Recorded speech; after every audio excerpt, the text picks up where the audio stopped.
Welcome back to another video. Our previous video introduced the concept of finite mixture models and how they can be useful in simplifying this unobservable preference heterogeneity that might be important in our model. In this video, we're going to talk about how finite mixture models more generally can allow us to account for a concept known as dynamic selection, which simply means that the outcomes that I observe in a market or in a data set today likely were brought about by decisions made in the past, and those decisions were made for non-random reasons.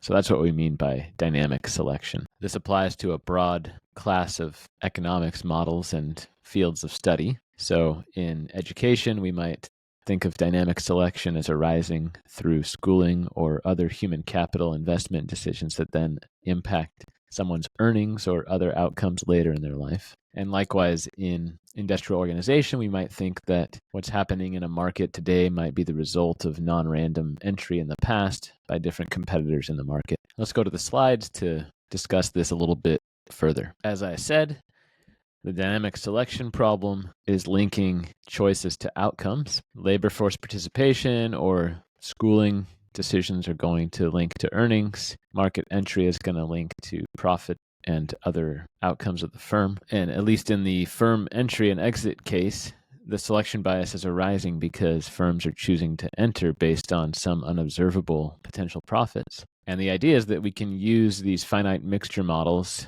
to control for the selection and get consistent estimates of what is the actual effect on profits of whatever we're trying to study. And the key assumption that we're making is that the selection bias is eliminated once we account for the unobservable type that the unit is, whether that's a person or a firm. So let's introduce some new notation. Let's think of two outcomes.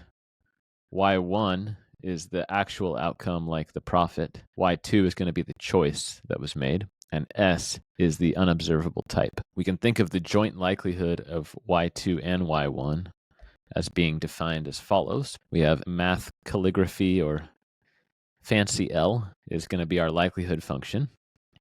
And it's a function of Y1 and Y2, but it's conditional on the associated covariates as well as the parameters and the unobserved type. And we can rewrite this using successive conditioning as Y1 conditional on Y2 and the stuff that Y1 is given, and Y2 conditional on the stuff that determines Y2, X and alpha and S.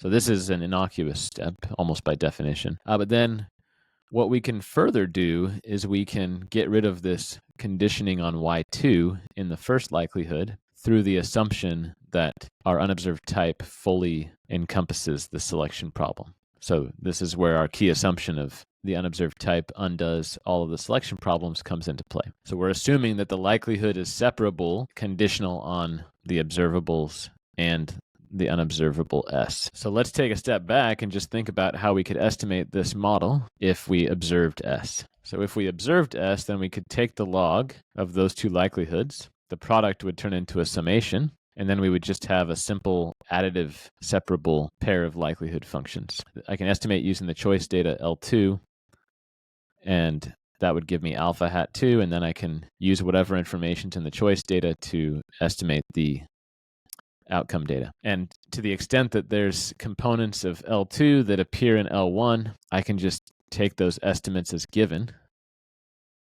and go on my merry way. And why is this the case? Well, because we assume that the selection bias is eliminated once we condition on S and the relevant covariates that we can observe. So what happens when S is unobserved? Well, now we get the same problem we got with the mixed logit, where we have this non-separability. We can't pass the log through the summation or through the integral, and so we're left with just this. So again, the pi s is the population type probability, and this could be preference heterogeneity over in the choice likelihood. It could also be some other unobservable productivity in the profit likelihood. So when S is unobserved, we can't estimate this sequentially, and we have to estimate it jointly, even though we assumed the conditional independence. That bought us a little bit of simplification, but the main problem is that when we're assuming that S undoes the selection problem, but then S is unobserved, then that's going to not really help things from a numerical or computational standpoint. So that is a